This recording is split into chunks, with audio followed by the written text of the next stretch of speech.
The morning I learned my savings were gone, the house felt quieter than it ever had before. Not peaceful quiet, hollow quiet. The kind that makes you aware of every small sound, the refrigerator humming, the old clock tapping out seconds on the wall, the faint rustle of leaves outside the kitchen window. I was sitting at my dining table with a cup of tea that had already gone cold when the bank manager said it again, slower this time, as if careful pronunciation might soften the blow. "Mrs. Alina Whittaker, the account was cleared 3 days ago." Cleared. Such a gentle word for something so violent. For a moment I thought there had been some mistake, a technical error, a misplaced decimal. I had always been careful, painfully careful with money. Every dollar in that account had a memory attached to it. Overtime hours, skipped vacations. Dresses I never bought, restaurants I never entered. "That can't be right," I whispered. But even as I said it, a quiet certainty began to gather inside me, because there was only one other person whose name sat beside mine on that account. My daughter, Eloise. The bank manager slid a printed statement toward me. The paper trembled in my hands before I even touched it. Large transfer, authorized user, digital signature, Eloise Whittaker. I stared at her name until the letters stopped looking like language. "Was there a note?" I asked. He hesitated. "Yes." It said the funds were needed urgently for a family wedding. A wedding, my granddaughter Laurel's wedding. No one had told me the funds were needed urgently. No one had told me anything at all. I nodded politely, years of manners refusing to abandon me even now, and thanked the man before walking out into the pale morning sunlight. I do not remember the drive home, only the feeling that something inside my chest had shifted slightly off-center. Like a painting no longer hanging straight. My name is Alina Whittaker. I am 61 years old, and until that morning I believed I understood the shape of my life. It was not grand, but it was honest. I had been a school librarian for 32 years in a small Pennsylvania town where everyone knew which dog belonged to which house and whose roses bloomed earliest in spring. My husband Thomas had passed 8 years earlier after a brief illness that gave us no time to prepare and too much time to regret what we hadn't said. After he died, the house grew larger in strange ways. Rooms echoed. Closets felt deeper. Nights stretched longer than they used to, but I stayed. Because it was the house where Eloise learned to walk, where she slammed her teenage bedroom door, where Thomas carved pumpkins every October, always pretending his was better than mine. Staying felt like loyalty, and besides, I had a plan. Sell the house when I turned 65, use the savings along with what Thomas and I had carefully built to move somewhere smaller, somewhere warm perhaps, near water, a quiet ending to a steady life. At least that had been the plan. Eloise had always been strong-willed. Even as a child, she moved through the world with a certainty I both admired and at times feared. While other children asked permission, Eloise announced decisions. "I'm not taking piano anymore. I'm cutting my hair short." I applied to colleges out of state. She did not rebel loudly. She simply rearranged her life and expected everyone else to adjust. Still, she was a good daughter. She called every Sunday. She remembered my birthday. After Thomas died, she insisted I learn how to use video calls so she could check on my face, as she put it. "You can lie with your voice," she once told me, "but not your eyes." Eloise lived about 40 minutes away with her husband, Greg, a quiet man who always seemed slightly unsure where to place his hands, and their only daughter, Laurel. Ah, Laurel. If there has ever been sunlight in human form, it was that girl. As a child, she smelled perpetually of strawberries and glue sticks. She used to crawl into my lap with a book and demand I do the voices properly, Grandma. When she grew older, she traded storybooks for long conversations at the kitchen counter, whispering secrets about friends and teachers and the frightening mysteries of adulthood. It was for Laurel that I started adding more aggressively to my savings, not because anyone asked, but because love at my age often expresses itself through preparation. A college gift, a wedding contribution, a safety net. I never told Eloise exactly how much was there. It didn't feel necessary. Some things I believed were better revealed as surprises. Perhaps that was my first mistake. 3 weeks before the bank call, Eloise invited me to dinner. "Just family," she said, "and wear something nice." Her tone held a brightness that made me smile. When I arrived, the house was glowing, candles on the table, flowers I recognized as Laurel's favorites, soft music drifting from the living room. And then Laurel stepped forward.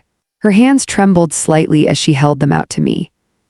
On her finger was a ring that caught the light like captured morning. "He proposed," she whispered. I remember pulling her into my arms, breathing in the familiar scent of her shampoo, feeling her heart beat against mine. Joy arrived so quickly it almost hurt. "Oh, sweetheart."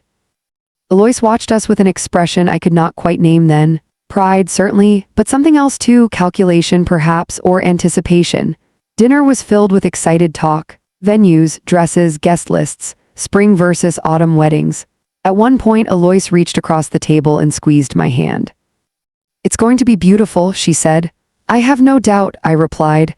Not once that evening did anyone mention money. Not once did Alois say we might need help. If she had asked, I would have given it freely, gladly, with both hands.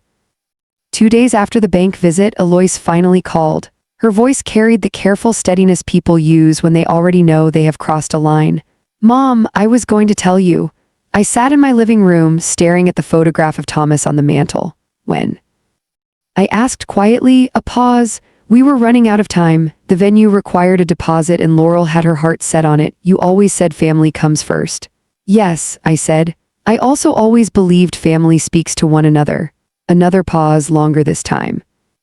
"I'm still on the account," she said. Legally, it wasn't wrong. Legally, such a cold little word. And morally, I asked. She exhaled, impatience slipping through. "Mom, it's for your granddaughter. It's not like the money disappeared."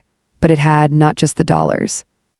The years behind them, the discipline, the quiet dreams Thomas and I had folded into every deposit. I looked around the house then, really looked, at the worn staircase, the faded wallpaper Thomas never got around to replacing. The garden visible through the window, stubbornly blooming as if nothing had changed. Something inside me settled, not anger, not yet, something calmer, more precise. "All right," I said, and Alois, mistaking my tone for surrender, sounded relieved. "I knew you'd understand." But understanding and acceptance are not the same thing. That afternoon, for the first time since Thomas died, I opened the old wooden file box in the study. Inside were the documents to the house. I ran my fingers over the deed. And a thought, quiet, steady, irreversible, took root.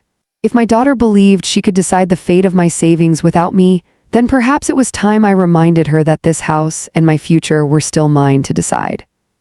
I did not confront Alois again that week, not because I wasn't wounded, but because wounds at my age have taught me the value of stillness. When you react too quickly, you often surrender the clarity you will later need. Instead, I watched, I listened. And for the first time in my life as a mother, I paid attention without automatically forgiving what I saw. 3 days after our phone call, Alois invited me to tour the wedding venue.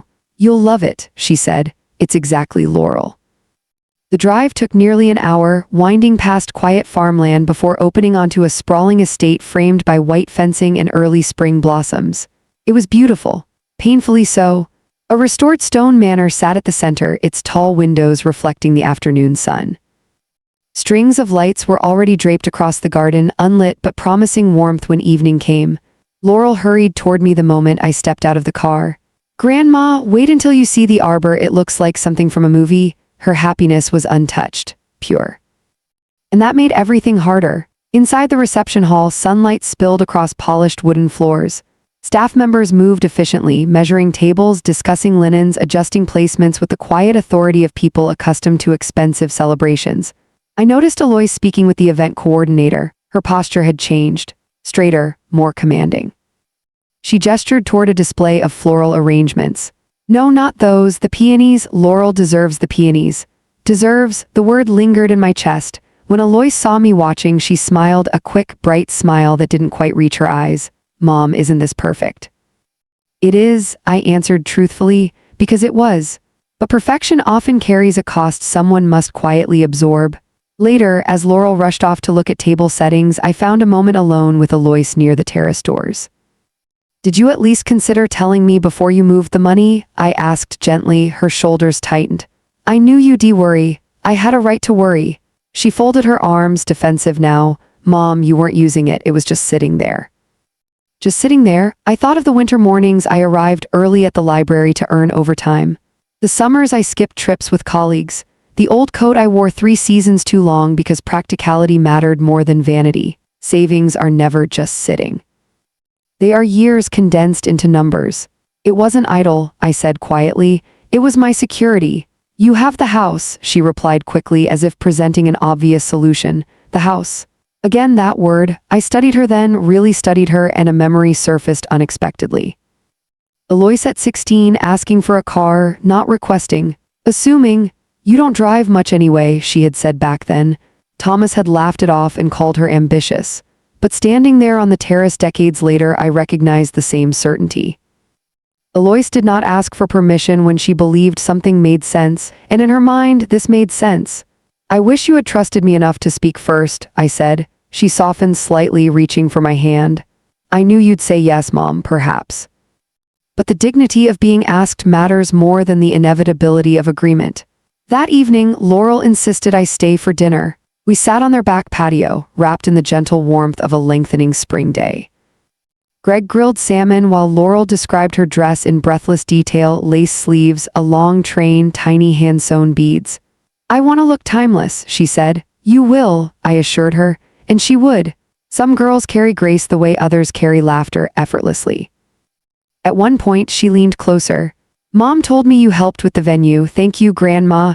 The words landed softly but heavily. Helped. So that was the story Alois had given her. I forced a smile. You're worth every beautiful thing, Laurel, and she was.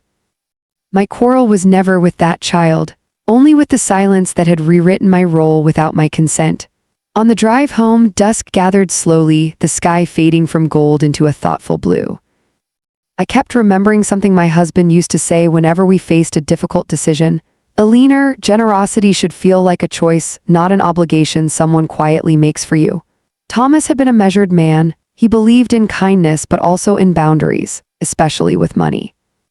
Money isn't just currency, he would remind Alois when she was young. It's labor you can never get back.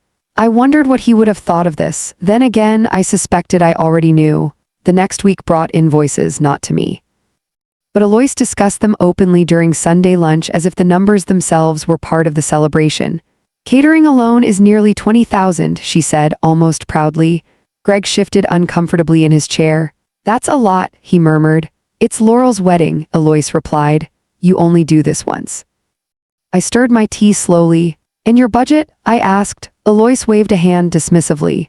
We'll manage. But something in her voice suggested manage meant leaning on resources she considered shared whether they were or not. Have you kept anything aside for emergencies? I asked. She sighed. Mom, why must you turn everything into a cautionary tale? Because life, I nearly said, is one. Instead, I let the silence answer for me. Over the following days, small realizations began to assemble themselves like pieces of a puzzle I had not known I was solving. Alois spoke about the house more frequently. Casually, strategically casual. You know, it's a lot of space for one person. Maintenance must be exhausting. The market is excellent right now. Each comment delivered lightly, yet none accidental. One afternoon, while helping me carry groceries inside, she glanced around the living room. Have you ever thought about downsizing sooner? There it was, not a suggestion, a direction. I had planned to, I said, setting the bags down carefully. In a few years, she nodded slowly. Well, now might be smart. I met her gaze. For whom? She blinked. For you, of course. Of course. But something inside me had begun to sharpen, a quiet awareness that the narrative of my life was being revised without my participation. And I have never been fond of stories where I am reduced to a supporting character. That night, sleep avoided me. The house creaked the way old houses do, wood adjusting to cooler air, pipes whispering faintly behind the walls. At 2 a.m, I rose and walked through each room, the hallway where Alois once practiced cartwheels. The kitchen where Thomas burned pancakes every anniversary because he insisted on making breakfast himself. The small pencil marks still etched inside the pantry doorframe, our secret growth chart. Leaving had always been part of the plan. But leaving by choice is very different from being quietly maneuvered toward the exit. Near dawn, I made coffee and sat by the window overlooking the garden. A single thought repeated itself with calm persistence. If Alois can decide the fate of my savings, what else does she believe she can decide? That was the moment suspicion hardened into understanding. Not cruelty, not greed, but entitlement. The dangerous kind that grows slowly inside love until no one remembers where the boundary once stood. 2 days later, I called an old friend. Margaret Hale had been my neighbor for 20 years before moving closer to her son. practical, perceptive, and incapable of sugarcoating reality. After listening quietly, she asked only one question. Eleanor, when was the last time you made a decision purely for yourself? I opened my mouth, closed it, and realized I did not know. Then perhaps, Margaret said gently, it is time. The following Friday, I scheduled a meeting with a real estate agent. I told no one, not Alois, not even Laurel. Walking into that office felt strangely like stepping into cold water, shocking at first, then clarifying. The agent, a thoughtful woman named Denise, reviewed the details with professional calm. Your property is highly desirable, she said. If listed properly, it could sell quickly. Quickly, I surprised myself by nodding. I would prefer that. As I signed the preliminary paperwork, my hand did not tremble, not from anger, but from something steadier, resolve. For the first time since the bank call, I felt a quiet return of balance, as if the painting inside my chest had been gently straightened. Alois had made a decision without me. Now I was making one of my own, and this one would not be undone. That evening, Alois called again, voice bright with wedding updates. But as she spoke, I looked around the living room with new eyes. Soon, this space would belong to someone else. Memories would remain mine, but walls, floors, windows, those could be released. Strangely, the thought did not break me. It steadied me, because letting go is not always loss. Sometimes, it is how we remind the world that our lives are still our own to shape. The first offer on the house came faster than I expected. 4 days after Denise listed it, a young couple from out of state, no children yet, eager, financially prepared, willing to move quickly. Sometimes, Denise told me over the phone, the right buyers are simply waiting for the right house. I walked through each room again after that call, but this time I wasn't remembering the past. I was measuring my readiness, and to my quiet surprise, I was ready. What I was not ready for, what I could never have prepared for, was discovering just how far Alois had already gone in rewriting my future. It happened on a Tuesday afternoon. I had stopped by Alois's house unannounced, something I rarely did. But Denise needed a document regarding the original renovation permits, and I remembered lending the folder to Alois years ago when she refinanced her own home. Greg answered the door. He looked startled to see me, not displeased, startled. Oh, Eleanor, hi, Alois is not home yet. She took Laurel to a fitting. That's all right, I said. I only need a file, I won't stay long. Greg stepped aside, but there was a hesitation in his movement, like a man unsure whether he should be allowing something. That was my second clue. The first had been the money, the second was this discomfort. Inside, the house smelled faintly of fresh paint and vanilla candles. Wedding magazines were stacked neatly on the coffee table. As I walked toward the hallway, Greg cleared his throat. Alois has been under a lot of pressure, he said. So I gather, he nodded, then added quietly, she wants everything to be perfect. For Laurel, I said. Greg looked down. Yes, for Laurel. There was something unsaid in the space between us, but I did not press him. People reveal truths in their own time, often without realizing it. I found the file in the guest room closet exactly where I remembered leaving it. But as I turned to go, a large white envelope on the desk caught my eye. My name was typed across the front. Not handwritten, typed. Curiosity is a powerful thing, especially when your name appears where you did not expect it. I should have left it alone. I know that now. But something inside me, the same instinct that had kept me careful with money all those years, urged me to look closer. The envelope was unsealed. Inside was a printed document. At first, the words blurred together in harmless legal language, then one phrase sharpened into focus. Proceeds from the future sale of the Whitaker residence. My breath slowed. I read further and further, until the room seemed to tilt slightly. It was a financial projection. A plan prepared by a mortgage consultant. The document outlined how the anticipated sale of my home could be used, partially, to replenish Alois's savings after the wedding expenses. The rest, it suggested, might help Laurel and her fiancé purchase their first home. There were numbers beside each scenario. Clean, organized, confident. As if the house were already gone, as if my consent were merely a formality yet to occur. I lowered myself into the desk chair because my knees had begun to forget their purpose. Greg appeared in the doorway then. He saw the paper in my hand. And all the color drained from his face. She hasn't talked to you yet? He asked quietly. The question itself was answer enough. No, I said. He closed his eyes briefly like someone bracing for impact. She assumed you'd understand. She said downsizing was inevitable anyway. I placed the document back inside the envelope with slow precision. I see. Greg stepped closer, his voice almost apologetic. I told her she should wait, that it was your decision, but once Alois believes something is practical, she moves forward. Practical. Such a tidy word for something so presumptuous. Did Laurel know about this? I asked. No, he said quickly. Alois didn't want her worrying. Of course not, better to let the grandmother carry the weight quietly. I walked toward the door, each step measured.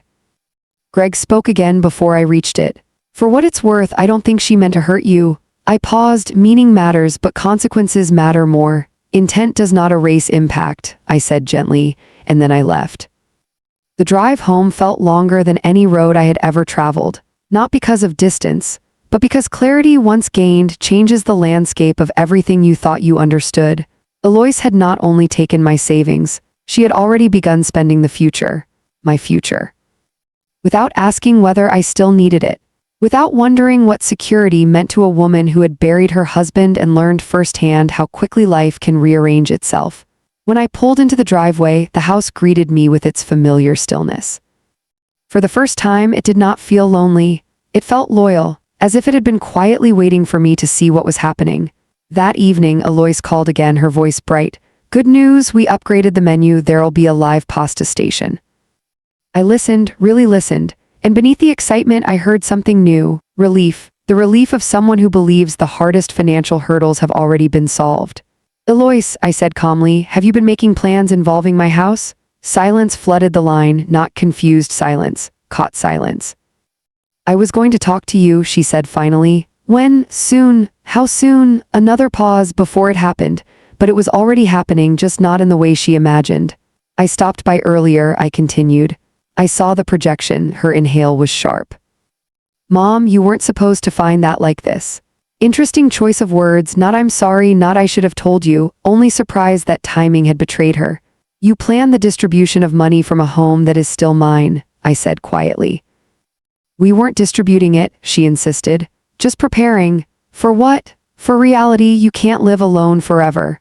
The sentence landed harder than the theft, because beneath it lay an assumption far older than this wedding, the belief that my independence was temporary.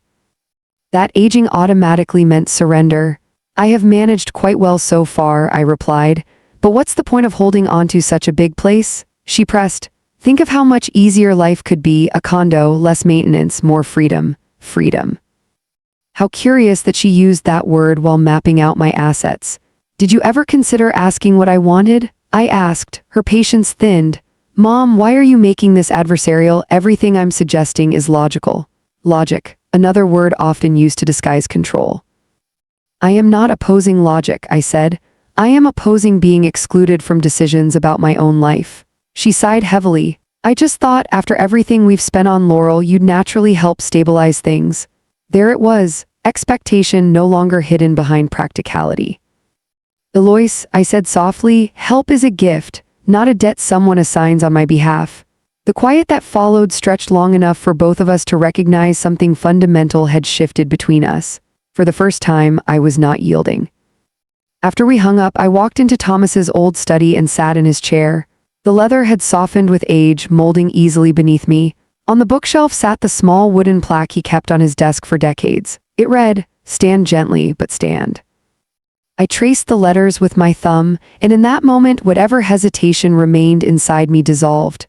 The house was no longer just part of my retirement plan, it had become something else entirely. A boundary, a statement, a quiet reclaiming of authorship over my own life. The next morning, I called Denise. Accept the offer, I told her, her voice warmed with professional satisfaction. I think you're making a wise decision. Perhaps, but wisdom, I have learned, is often indistinguishable from courage when viewed from the outside. I did not tell Alois, not yet. Some truths must arrive at exactly the right moment or they lose their meaning. Instead, I began sorting through decades of belongings. Photographs, letters, Thomas's old scarves that still carried the faintest memory of his cologne. Each item asked the same question. Are you ready to release me? And one by one, I answered yes. Not because my daughter expected it, but because I chose it. There is a profound difference. A week later, the contracts were signed. The closing date set, 30 days until the house would belong to someone else. 30 days until Alois learned something she had not anticipated. That control is an illusion, especially over a woman who has finally remembered her own strength. As I sealed the final envelope for Denise, a calm certainty settled over me. Alois had taken my savings without asking. She had planned my future without consulting me. Now I would show her what it means when a mother stops being quietly accommodating and starts being deliberately sovereign. Not with cruelty, not with vengeance, but with unmistakable clarity. I told Alois about the sale on a Sunday afternoon. Not over the phone. Some news deserves the dignity and the accountability of being delivered face to face. She had invited me for lunch. Laurel was there too, seated cross-legged on the living room floor with swatches of fabric spread around her like fallen petals. Soft ivory, pale sage, muted champagne. She looked up when I entered. "Grandma, help me choose. I'm torn between classic and romantic." I knelt beside her and ran the fabric gently between my fingers. "They are both romantic," I said. "But this one feels like something you'd still love 20 years from now." She smiled, relieved by the certainty. Alois emerged from the kitchen, wiping her hands. "Mom, perfect timing. I accepted an offer on the house," I said quietly. The room did not go silent all at once. First came the absence of Laurel's rustling fabric, then the stillness of Alois's hands, then Greg lowering his glass onto the coaster with careful precision. "You what?" Alois asked. "I sold it." The words felt steady in my mouth. "Anchored, when were you planning to tell me?" she demanded. Now seemed appropriate. Her laugh was short and disbelieving. "This is not funny, Mom, I'm not joking." She stared at me as if waiting for the rest, the part where I would explain that of course I had consulted her, of course her opinion mattered in such a monumental decision. But no such explanation came.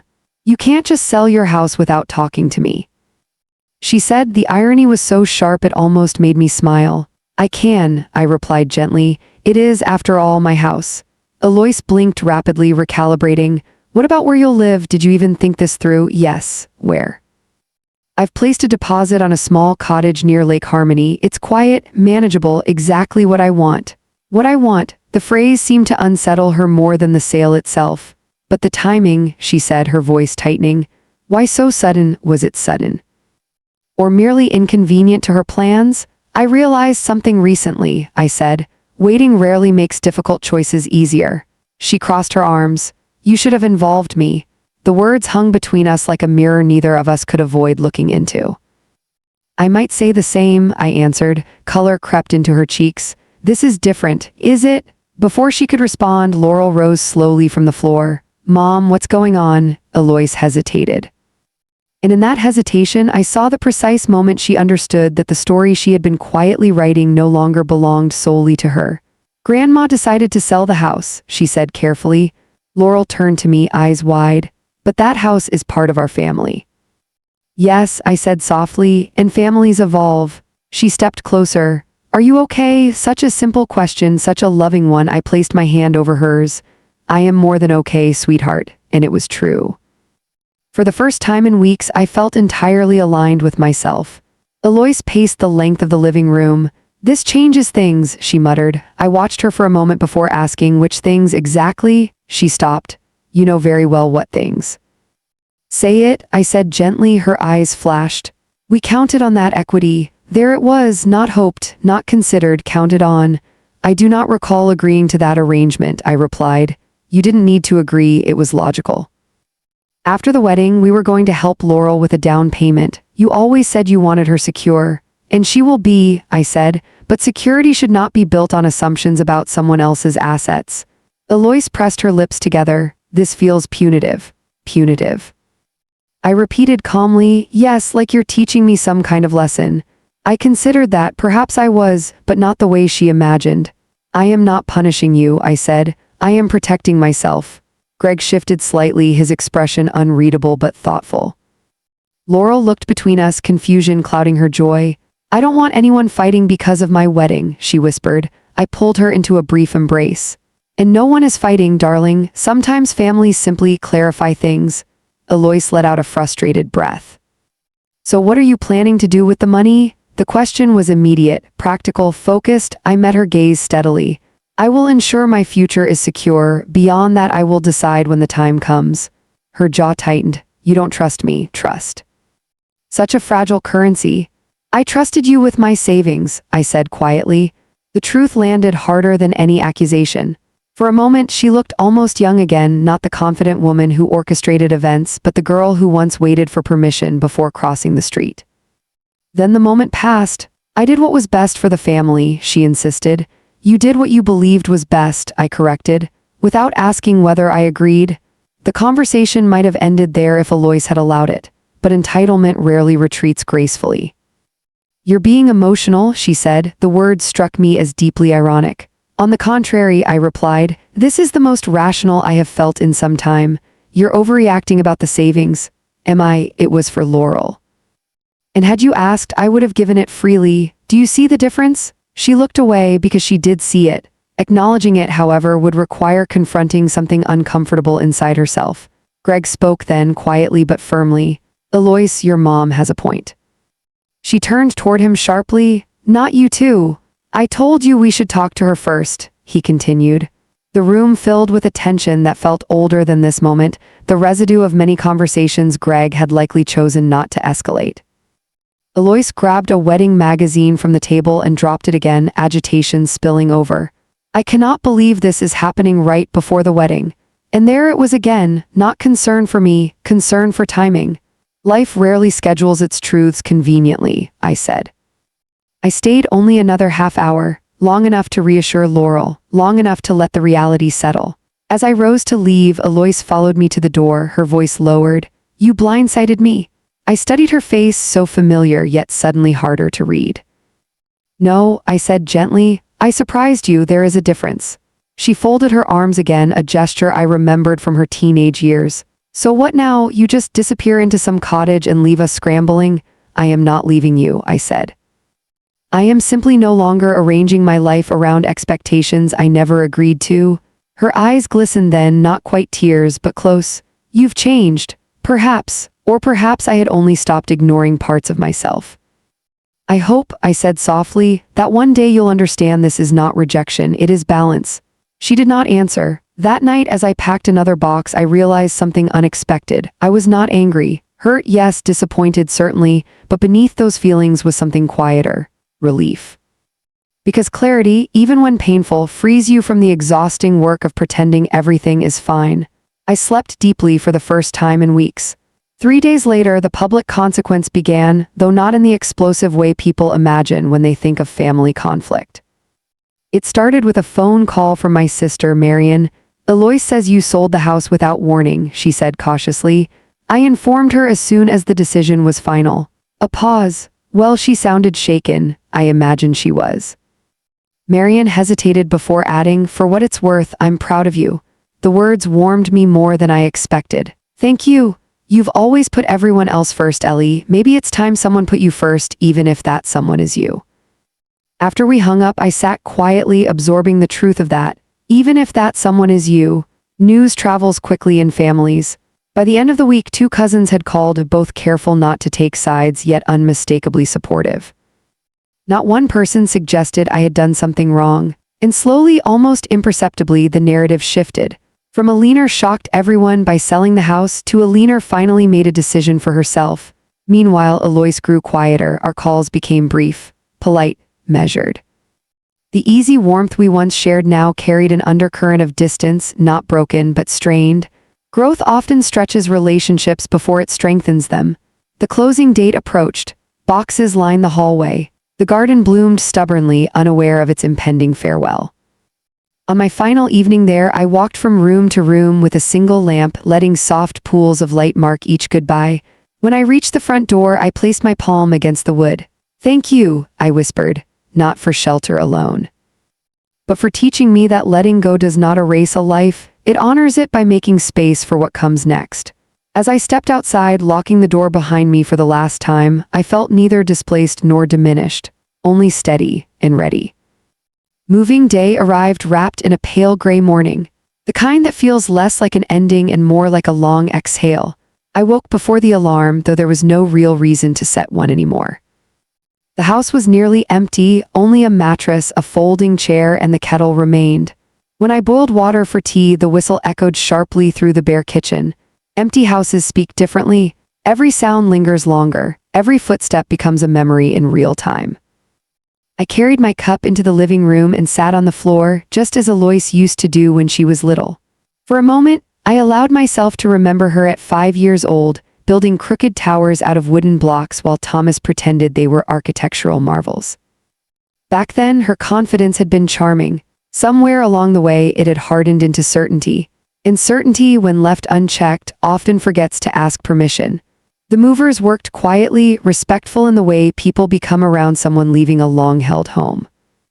By noon, the last box was sealed inside the truck. Denise met me at the front steps with the final paperwork. "Are you ready?" she asked gently. I looked back once more, not searching for regret, only acknowledging the life that had unfolded within those walls. "Yes," I said. When I handed over the keys, my fingers did not tremble. What surprised me most was the absence of grief. There was tenderness, yes, but also a calm sense of authorship, as if I had turned a page at exactly the right moment.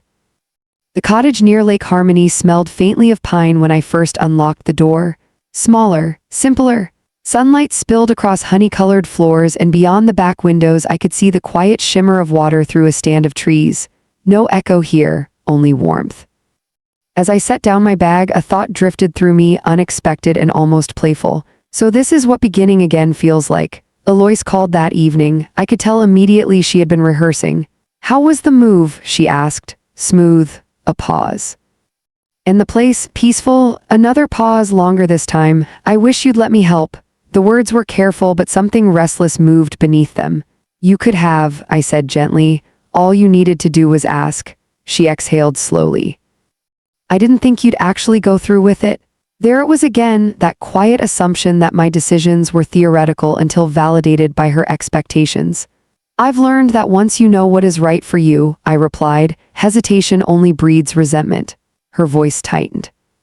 "Do you resent me?" I considered the question seriously before answering. "No," I said, "but I resented feeling managed." Silence stretched between us, then more softly she asked, "What did you do with the money?" "Most of it is secured for my retirement. Long-term care if I ever need it. Some is invested, some remains liquid." "You didn't set anything aside for Laurel?" The question was cautious but unmistakably hopeful. "I have always planned to give Laurel a gift when the time felt right," I said. "That hasn't changed." Relief flickered audibly through the phone, but I added gently, "The amount and timing will be my choice." She didn't argue, not this time. Growth sometimes begins in the quiet space where resistance used to live. 2 weeks passed. Wedding preparations intensified, and despite the tension between Alois and me, I refused to let it overshadow Laurel's joy. One afternoon, she invited me to see her dress. The bridal boutique smelled of steamed fabric and faint perfume. Mirrors reflected soft light in every direction, making the space feel almost suspended outside of time. When Laurel stepped out of the fitting room, I felt my throat tighten. Lace traced her shoulders like frost patterns on a winter window. The skirt flowed effortlessly, neither extravagant nor plain. Timeless, just as she had hoped. "Well," she asked nervously. I smiled. "Your grandfather would have said the room just forgot how to breathe." Her eyes glistened.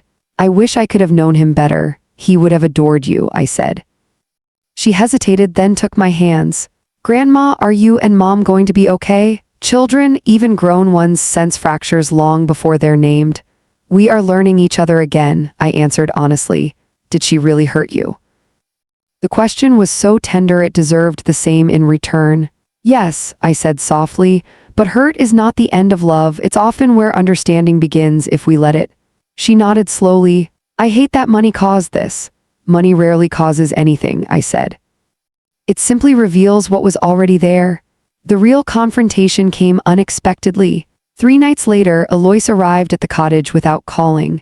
I saw her car through the window just as the sun was setting, the lake glowing amber behind her. When I opened the door, her eyes were already wet. "May I come in?" "Of course." She stepped inside, looking around. "It's beautiful," she admitted. "Thank you." We sat at the small kitchen table, no barriers now, no sprawling rooms to dilute emotion. Only honesty had space here. "I've been angry," she said after a moment. "I know, but not just at you," she continued. At myself too. I waited. When Dad died, she said quietly, something shifted in me. I felt responsible for everything, for you, for Laurel, for stability. I started believing it was my job to anticipate problems before they existed. Her voice trembled, and somewhere along the way I stopped asking. I just decided. The admission settled gently between us. Control often disguises itself as care, I said. She nodded, tears slipping free now. When I saw how much weddings cost, how impossible the housing market looked, I panicked. And then I remembered your savings, the house, and it felt logical, like resources meant to support the family. I am the family too, I said softly. I see that now. For a long moment, neither of us spoke. Then she whispered, "Are you ever going to forgive me?" Forgiveness is not a switch, it is a doorway you approach slowly. I am already walking toward it, I said, but forgiveness does not erase the need for new boundaries.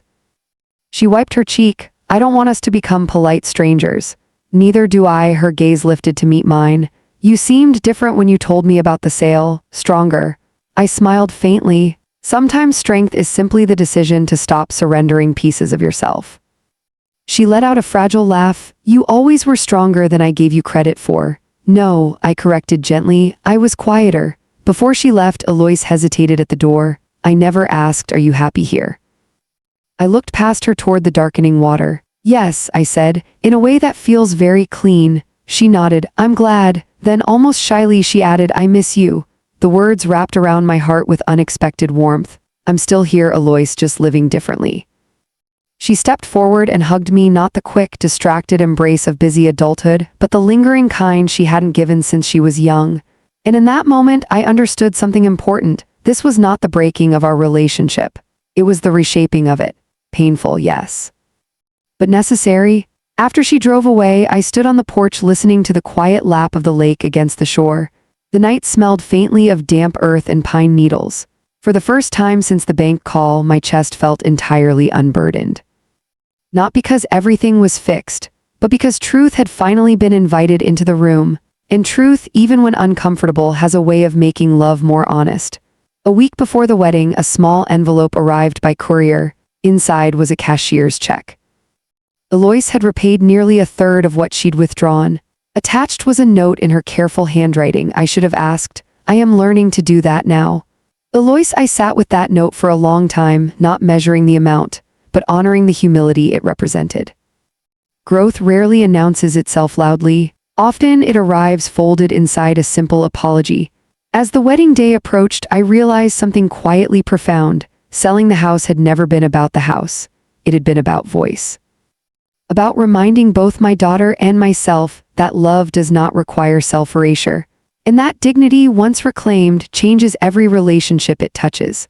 The morning of Laurel's wedding arrived wrapped in soft sunlight and the scent of early roses. I woke before dawn at the cottage, the lake still and glass-like beyond the window. For a few moments, I simply watched the light gather over the water and thought about how many mornings in life pass unnoticed and how some quietly become markers of change. This was one of them. I dressed slowly, choosing the navy silk Alois and I had picked out together years earlier for some future special occasion. At the time, we did not know what that occasion would be. Now I did. As I fastened my earrings, Thomas's final anniversary gift, I caught my reflection and noticed something unfamiliar. Not youth, certainly, but steadiness. The kind that comes only after you have survived the realization that even the people you love can wound you, and that love, if tended honestly, can survive it. The venue shimmered with soft activity when I arrived. Staff moved quietly across the garden, adjusting chairs, aligning ribbons, checking floral arrangements heavy with peonies, just as Alois had insisted months before. Guests began to gather, their voices low with anticipation. And everywhere I walked, people greeted me warmly. Eleanor, the wedding is stunning. You must be so proud. I hear you've moved near the lake, how wonderful. News travels gently in communities like ours. Not gossip exactly, more like shared understanding. Several friends squeezed my hand with subtle admiration. One leaned close and whispered, "It takes courage to make big life changes at our age." I smiled. What struck me was not that people knew, but how they interpreted it. No one spoke of scandal, they spoke of strength. Across the lawn, I saw Alois directing the coordinator with practiced calm. but when her eyes found mine, something softened in her expression. Respect. It was new between us. Fragile perhaps, but real. She walked toward me. "You look beautiful, Mom." "So do you," I replied. For the first time in weeks, there was no tension hovering beneath our words, only awareness. "Thank you for coming early," she said quietly. "Laurel wanted a moment with you before the ceremony." When Laurel appeared in her gown, the entire garden seemed to inhale. Emotion rose in my chest so suddenly I had to steady myself. She took my hands. "Grandma, none of this would feel complete without you." I kissed her forehead. "My darling girl, the beauty you see today isn't in the flowers or the music. It's in the life you are about to build." Her eyes shimmered. "I hope I build it as wisely as you did." I almost laughed at the irony how wisdom often looks clearer from the outside than it feels while you are living it. Just before the ceremony, Alois touched my arm. "There's something I want to do," she said. She turned to the small gathering of immediate family, Greg, a few cousins, my sister Marion. Then she spoke, her voice steady but unmistakably emotional. "I want to thank my mother," she said. "Not only for supporting Laurel, but for reminding me recently what respect inside a family truly means." The air stilled. "I made decisions without including her," Alois continued. "And she responded not with anger but with clarity. Because of that, I am learning how to love without assuming." She reached for my hand. "I am proud to be your daughter." The words settled over the group with quiet gravity, no spectacle, no drama, just accountability spoken aloud. And in that moment, the private fracture between us transformed into something else entirely. Not shame, growth. I squeezed her hand gently. "Families teach one another," I said. "That is how we remain families." The ceremony unfolded beneath a canopy of soft white blooms. When Laurel walked down the aisle, sunlight caught the beading on her dress, scattering tiny reflections like fragments of joy. As vows were exchanged, I felt Thomas beside me, not in any mystical sense, but in memory so vivid it warmed me. He would have loved this day. During the reception, laughter replaced formality. Glasses chimed. Music drifted through open doors into the evening air. At one point, Laurel tapped her fork against her glass. "I want to thank someone very special," she said, turning toward me. "My grandmother taught me that independence and love are not opposites." Watching her choose her own path this year showed me the kind of woman I hope to become, someone who gives generously, but never disappears inside that generosity. There were tears then, not only mine, Alois' too. And as guests applauded softly, I understood that what had once felt like a family wound had become, unexpectedly, a family lesson. Not just for Alois, but for Laurel and perhaps even for me. Later that evening, Alois slipped an envelope into my hand. Inside was another repayment check, larger this time. "We're restructuring things," she said quietly, "scaling back where we should have from the beginning." I touched her cheek. "I never needed the money returned all at once, only the respect." "I know that now," she whispered. As the night deepened and lantern lights flickered across the garden, I stepped outside for air. The sky stretched wide and clear above me. For the first time since all this began, there was no lingering ache in my chest, only a quiet pride, not in having won anything, but in having stood gently, firmly for my own life, and in doing so, perhaps teaching my daughter that love grows strongest where dignity is allowed to live. The morning after the wedding, the world felt softer. Not quieter, weddings leave too much laughter behind for silence, but gentler, as if the air itself had decided to rest. I drove back to the cottage slowly, my shoes still dusted faintly with garden gravel, a small bundle of leftover flowers resting on the passenger seat. Laurel had insisted I take them. "Beauty shouldn't stay where the party ends," she had said. When I placed the flowers in a glass pitcher on my kitchen table, their fragrance filled the room with a sweetness that felt almost symbolic, like something lovely lingering after a storm. I made tea and sat by the window overlooking the lake. For the first time in many months, I allowed myself to look back without tension, not at the house, not at the money, but at Alois, because healing rarely begins with logistics. It begins with understanding. A few days later, she came to visit again, this time with no visible weight on her shoulders. She stepped inside carrying a small basket. "I brought groceries," she said, "and that sourdough you like from the farmer's market." I smiled. "You remembered." "I'm trying to remember more things," she replied softly. We moved easily around each other in the kitchen, slicing fruit, warming bread, rediscovering the quiet rhythm we used to share when she was younger. After a while, she leaned against the counter and looked out toward the water. I used to worry about you being alone, she said. And now, I asked, now I see you were never fragile. I think I needed you to be fragile so I could feel necessary. Her honesty did not sting. Instead, it illuminated something many parents and children never name, that strange moment in adulthood when roles blur and care becomes tangled with control. Being needed can feel comforting, I said, but it should never require shrinking the other person. She nodded slowly. I see that now. When you sold the house, it shook me, not because of the money, though I told myself it was, but because I realized you had a whole life inside you that didn't revolve around me. I reached across the table and squeezed her hand. That is exactly what I hoped you would see. She exhaled, almost laughing at herself. I kept thinking, when did my mother become braver than me? I smiled. Oh, Alois, I was always brave. I was simply busy loving you. Tears gathered in her eyes then, but they did not fall. Instead, she stood and wrapped her arms around me, not urgently, not apologetically, just with quiet gratitude. Over the next weeks, something subtle shifted between us. Our conversations deepened. She asked for my opinion again, not out of habit, but out of respect. When she and Greg decided to postpone a kitchen renovation to rebuild their savings, she told me plainly, "We're learning to live within what is truly ours," she said. And I heard the lesson beneath the sentence. Laurel called often too, sometimes just to describe married life in its tender beginnings, the awkward merging of routines, the discovery of each other's small annoyances, the sweetness of shared grocery lists. One evening she said, "Grandma, Mom seems lighter lately." "I think," I replied. She set down something heavy. "What?" "The belief that love means managing everyone else's future." Laurel was quiet for a moment, then she said, "You changed our family a little, didn't you?" Perhaps I had, but not through force, through example. Autumn arrived gradually, brushing the trees with amber and rust. From my porch, I watched leaves drift onto the lake like slow-moving thoughts. I found myself walking more, sleeping better, laughing easily with neighbors who quickly became friends. Independence, I learned, is not loneliness, it is spaciousness. One afternoon, Alois joined me for a walk along the shoreline.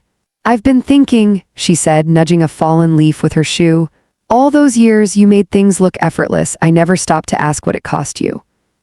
"Most parents hope their children never feel the cost," I said. "But they should at least recognize it," she replied. There was a maturity in her voice that hadn't been there before, not even when she first became a mother herself. Growth often arrives quietly, long after the lesson.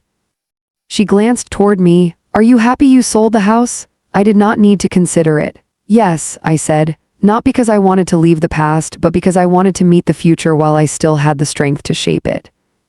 She smiled. "I hope I do the same someday." "You will," I assured her, though perhaps with fewer dramatic plot twists. She laughed, the sound carried lightly across the water. Winter brought holidays, and for the first time the family gathered at my cottage. It was snug, far cozier than the old house, forcing us into proximity that encouraged conversation rather than quiet retreat. At one point, as snow began to fall outside, Alois looked around the room glowing with lamplight and said softly, "This feels like home." And I realized something then. Home had never been the structure I sold. It was this, the willingness to grow together rather than apart, the courage to repair what had strained, the humility to begin again. Later that night, after everyone left, I stood alone by the window watching snow gather along the shoreline. My life was smaller now in square footage, but infinitely larger in peace. And in that peacefulness, I recognized the true resolution of everything that had happened. I had not lost a daughter. I had gained an adult relationship with her, one built not on assumption but on mutual regard. Love had not diminished. It had matured just as we had. Sometimes that surprises me, how quickly life rearranges itself once you stop resisting necessary change. This morning, the lake is perfectly still again, the same quiet mirror that greeted me on my first day here. A pair of geese glide across the surface, leaving gentle ripples that disappear almost as soon as they form. At 61, I used to believe the biggest chapters of my life were already behind me. Now I know better. Some of the most important turning points arrive when the world assumes you are finished changing. But the heart, if you listen carefully, never agrees to that. Alois visits often now, not out of obligation, out of choice. There is a difference you can feel without anyone naming it. Last week she stood beside me on the porch holding 2 mugs of coffee, watching early spring push green back into the trees. "I tell my friends about you," she said suddenly. "Oh," I smiled, "yes. Whenever they worry about aging or losing independence, I say, my mother started a whole new life in her 60s. I laughed softly. "I didn't start a new life, I simply continued mine more honestly." She nodded, thoughtful. "You know what I think changed the most?" "What?" "You stopped cushioning everyone else from discomfort and trusted us to grow instead." Her words lingered with me long after she left, because she was right. For much of my life, I believed love meant smoothing every path for the people I cared about. Removing obstacles before they felt them, absorbing tension so they wouldn't have to. But there is a quiet danger in that kind of love. When you cushion people from every consequence, you also cushion them from wisdom. And wisdom, like muscle, strengthens only through use. Laurel and her husband bought a modest little home last autumn, not extravagant, not effortless, but theirs. The day she received the keys, she called me crying. "We did it on our own," she said. I could hear the pride trembling in her voice. Later, she added gently, "Your wedding gift helped, but knowing we earned the rest, that means everything." Yes, I did give her a gift, not because anyone expected it, but because generosity feels entirely different when it flows from freedom rather than pressure. That is the kind of giving that warms you twice, once in the offering and again in the knowing it was truly yours to give. As for Alois, she has changed in ways both subtle and profound. She asks now about everything. Not timidly, she is still very much her confident self, but with an openness that leaves room for other lives beside her own. A few months ago, she caught herself mid-sentence while discussing a financial decision with Greg and laughed. "Listen to me, making plans without checking. Old habits." Then she looked at me and said, "Thank you for loving me enough to stop me." I told her the truth. Boundaries are not the opposite of love, they are what allow love to endure without resentment. She squeezed my hand the way she used to when she was a little girl crossing busy streets. Only now we walk beside each other, not one leading, not one following. Sometimes people ask whether I regret selling the house. I always answer the same way: no. Because what I really let go of was the fear of disappointing others. And once you release that fear, something remarkable happens. You begin to hear your own voice again, clear, steady, unapologetic. Growing older has taught me many things, but perhaps the most important is this. You are allowed to remain the author of your life at every age, even when your children are grown, even when the world quietly expects you to shrink, even when love tempts you to disappear inside someone else's needs. Especially then. Some evenings I sit on this porch and think about Thomas. I imagine telling him everything that happened, the savings, the house, the wedding, the courage I didn't know I still possessed. He would probably smile that patient smile of his and say, "Well done, Alina. You stood gently, but you stood." And I did, not to push my daughter away, but to invite her into a healthier way of loving me. Families are not broken by moments of conflict. They are strengthened by the willingness to grow through them. So if you are listening to my story today, perhaps I will leave you with this quiet question. Have you ever mistaken self-sacrifice for love? And where might your life change if you remembered that your needs matter too? It is never too late to reclaim your voice. Never too late to set a boundary. Never too late to begin again. And if my story found its way into your heart, if it reminded you of your own strength or perhaps gave you permission to choose yourself without guilt, then I hope you will carry that courage forward. Tell me, what would you have done in my place? I would truly like to know. And if stories like this speak to you, stay a while. There are many more truths we can share, many more lives we can gently witness together. Because sometimes, the simple act of listening reminds us that none of us are ever walking this road alone.